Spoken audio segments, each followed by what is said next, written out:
শুরুতে জানিয়ে দেব, দ্বিতীয় ইরান হয়ে উঠছে ইয়েমেন, হিসাব মেলাতে পারছে না ইসরায়েল।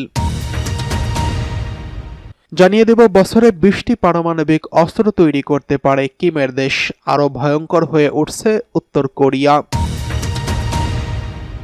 অন্যদিকে রয়েছে গাজায় যুদ্ধবিরতির দাবিতে ইসরায়েলে চলছে বিক্ষোভ, সড়ক অবরোধ।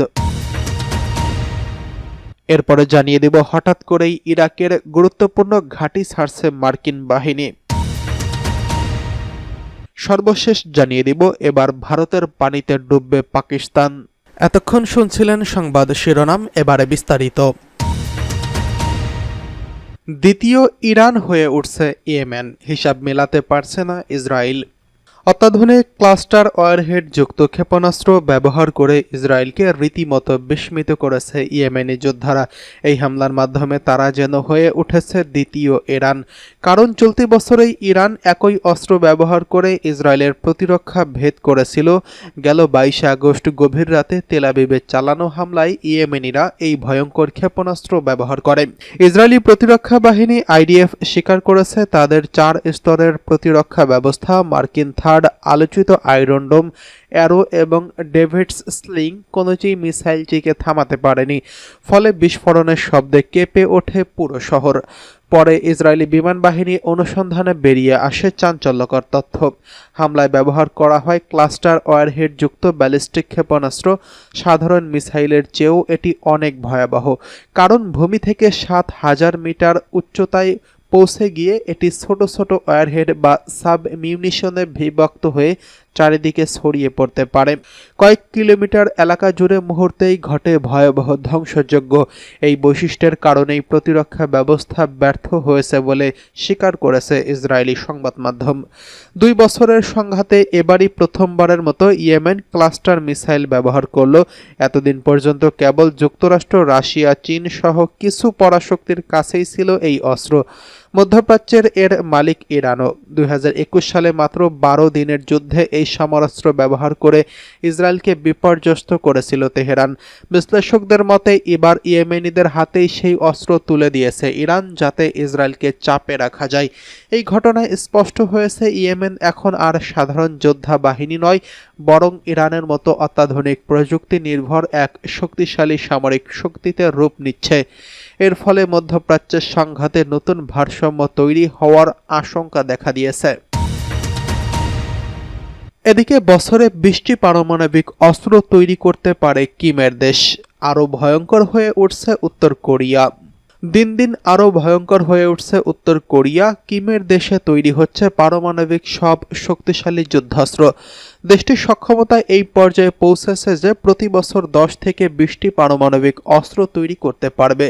সোমবার এই সতর্ক বার্তা দিয়েছেন দক্ষিণ কোরিয়ার নতুন প্রেসিডেন্ট লি জে মিয়ং।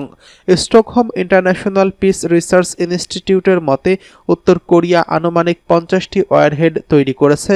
এছাড়াও দেশটির কাছে 40টি পারমাণবিক বোমা তৈরির বিচ্ছিন্ন উপাদান রয়েছে। আগের সরকারের কঠোর নীতি এবং উত্তর কোরিয়ার সঙ্গে কূটনীতির অভাবের কথা উল্লেখ করে লি বলেন, আমরা উত্তর কোরিয়াকে নিরুৎসাহিত করার এবং নিষেধাজ্ঞা প্রয়োগের জন্য প্রচেষ্টা চালিয়েছি, কিন্তু ফলাফল হলো উত্তর কোরিয়া তার পারমাণবিক কর্মসূচি বিকাশ অব্যাহত রেখেছে। তিনি আরও বলেন, কঠিন সত্য হলো গত 3 থেকে 4 বছরে উত্তর কোরিয়ার কাছে থাকা পারমাণবিক অস্ত্রের সংখ্যা দ্বিগুণ বৃদ্ধি পেয়েছে। যুক্তরাষ্ট্রের প্রেসিডেন্ট ডোনাল্ড ট্রাম্প সোমবার বলেছেন তিনি চলতি বছরেই উত্তর কোরিয়ার নেতা কিম জং উনের সঙ্গে বৈঠক করতে চান। তিনি আরও বলেছেন উত্তর কোরিয়ার সঙ্গে বাণিজ্য নিয়ে আরও আলোচনায় প্রস্তুত তিনি। দক্ষিণ কোরিয়ার নতুন প্রেসিডেন্ট লি জে মিয়ং সোমবার প্রথমবারের মতো হোয়াইট হাউস সফর করবেন। ওভাল অফিসে তাকে স্বাগত জানিয়ে সাংবাদিকদের ট্রাম্প বলেন, ভবিষ্যতে উপযুক্ত সময় কিম জং উনের সঙ্গে বৈঠকের অপেক্ষায় আছি। ট্রাম্প আরও বলেন, আমি এই বছরই তার সঙ্গে বৈঠক করতে চাই। এদিকে গাজার যুদ্ধবিরতির দাবিতে ইসরায়েলে বিক্ষোভ, সড়ক অবরোধ। ইসরায়েল জুড়ে গাজায় যুদ্ধবিরতি ও জিম্মিদের মুক্তির দাবিতে ব্যাপক বিক্ষোভ শুরু হয়েছে। আজ সকাল থেকে বিভিন্ন শহরে বিক্ষোভকারীরা সড়ক অবরোধ এবং সমাবেশ করছেন। এতে অংশ নিয়েছেন জিম্মি পরিবারের এবং সাধারণ মানুষজন। Hostess and missing families forum নামে সংগঠনটি এই আন্দোলনের নেতৃত্ব দিচ্ছেন। তারা বহুদিন ধরেই ইসরায়েলি সরকারকে জিম্মিদের মুক্তিকে সর্বোচ্চ অগ্রাধিকার দেওয়ার আহ্বান জানিয়ে আসছেন। সংগঠনটি মার্কিন প্রেসিডেন্ট ডোনাল্ড ট্রাম্পের প্রতি অনুরোধ জানিয়েছেন তিনি যেন যুদ্ধবিরতি চুক্তি চূড়ান্ত করতে সহায়তা করেন এবং হামাসের হাতে আটক জিম্মিদের মুক্তিতে ভূমিকা রাখেন। ধারণা করা হচ্ছে হামাসের হাতে আটক জিম্মিদের মধ্যে এখনও প্রায় ২০ জন জীবিত আছেন। এদিকে সড়ক অবরোধের কারণে রাজধানী তেল আবিব সহ বিভিন্ন শহরের মহাসড়কগুলোতে দীর্ঘ যানজট সৃষ্টি হয়েছে। বিশেষ করে তেল আবিবের উত্তরে ইয়াকুম জংশনের কাছে কোস্টাল হাইওয়ে পুরোপুরি বন্ধ হয়ে গেছে, যেখানে বিক্ষোভকারীরা সড়কের মাঝখানে আগুন জ্বালিয়ে দেয়। এক সংবাদ সম্মেলনে জিম্মি মাতান জাঙ্গাউকারের মা আইনাভ জাঙ্গাউকার প্রধানমন্ত্রী নেতানিয়াহুর কড়া সমালোচনা করেছেন। তিনি বলেন ৬৯০ দিন ধরে সরকার কোনো সুস্পষ্ট লক্ষ্য ছাড়াই যুদ্ধ চালিয়ে যাচ্ছেন। অন্যদিকে হঠাৎ করেই ইরাকের গুরুত্বপূর্ণ ঘাঁটি ছাড়ছে মার্কিন বাহিনী। ইরাকে মার্কিন সেনা উপস্থিতি হঠাৎ করেই দ্রুতই কমে যাচ্ছে। একাধিক আন্তর্জাতিক গণমাধ্যমের প্রতিবেদন থেকে জানা গেছে আগাম সময়সূচির বাইরে গিয়ে যুক্তরাষ্ট্র তাদের সেনাদের ইরাক থেকে সরিয়ে নিচ্ছে। ইতিমধ্যে দুটি গুরুত্বপূর্ণ ঘাঁটি থেকে সৈন্য সরানো শুরু হয়েছে।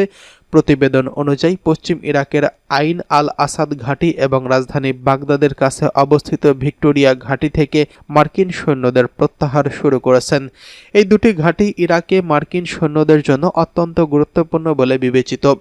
সংবাদ মাধ্যমের এই পদক্ষেপকে অপ্রত্যাশিত বলে বর্ণনা করা হয়েছে। জানা গেছে নির্দেশটি এসেছে বাগদাদে অবস্থিত মার্কিন দূতাবাস থেকে। সেই মোতাবেক ধাপে ধাপে সেনা সরিয়ে নেওয়া হচ্ছে। এর মধ্যে কিছু সেনাকে ইরাকের কুর্দিস্তান অঞ্চলের এব্রিল শহরের স্থানান্তর করা হচ্ছে, আবার কিছু সৈন্য প্রতিবেশী এক আরব দেশে পাঠানো হচ্ছে। তবে এই দ্রুত পদক্ষেপের মাধ্যমে ওয়াশিংটন ও বাগদাদের মধ্যে যে ধাপে ধাপে সৈন্য প্রত্যাহারের রোডম্যাপ তৈরি হয়েছিল সেটি অনেকাংশেই উপেক্ষিত হচ্ছে। ইরাক সরকারকে এই বিষয়ে অবহিত করা হয়েছে এবং বাগদাদের কর্মকর্তারা জানাচ্ছেন তারা ঘনিষ্ঠভাবে পুরো প্রক্রিয়া পর্যবেক্ষণ করছেন। অন্যদিকে সংসদ সদস্যদের মধ্যে এই নিয়ে মিশ্র প্রতিক্রিয়া দেখা দিয়েছে। কেউ কেউ বলছে ইরাকি নিরাপত্তা বাহিনী এখন একাই পরিস্থিতি সামলাতে সক্ষম। প্রাথমিক পরিকল্পনা অনুযায়ী ২০২৫ সালের সেপ্টেম্বরের মধ্যে ধীরে ধীরে বিদেশি সেনারা ইরাক ছাড়ার কথা ছিল, কিন্তু হঠাৎ করে নেওয়া এই পদক্ষেপ সেই কর্মসূচি ভেঙে দিয়েছে। এদিকে এবার ভারতের পানিতে ডুববে পাকিস্তান। ভারতের নদী প্লাবিত হওয়ায় বাঁধ খুলে দেওয়া হয়েছে। এর ফলে সীমান্ত পেরিয়ে পাকিস্তানের নদী তীরবর্তী বিস্তীর্ণ এলাকা বন্যায় প্লাবিত হওয়ার আশঙ্কা দেখা দিয়েছে। সুতলেজ এবং রাভি নদীর পানির প্রবাহ দ্রুতই বেড়ে যাওয়ায় পরিস্থিতি আরও ভয়াবহ রূপ নিতে পারে বলে আশঙ্কা করা হচ্ছে। ইতিমধ্যে প্রায় ১.৫ লাখ মানুষ নিরাপদ স্থানে সরিয়ে নেওয়া হয়েছে। পাকিস্তানের জাতীয় দুর্যোগ ব্যবস্থাপনা কর্তৃপক্ষ জানিয়েছেন সতর্কতা জারি হওয়ার সঙ্গে সঙ্গেই পাঞ্জাবের প্রাদেশিক দুর্যোগ ব্যবস্থাপনা কর্তৃপক্ষ ঝুঁকিপূর্ণ অঞ্চলগুলো থেকে মানুষদের সরিয়ে নেওয়া অভিযান শুরু করছেন। সংস্থাটি জানিয়েছে প্রাথমিক সতর্ক বার্তা পাওয়ার পর প্রায় ৪০,০০০ মানুষ স্বেচ্ছায় নিরাপদ আশ্রয়ে চলে গেছেন। এখন জরুরি সেবা দল মাঠে নেমে কাজ করছে এবং সংশ্লিষ্ট সব বিভাগকে সতর্ক অবস্থায় রাখা হয়েছে।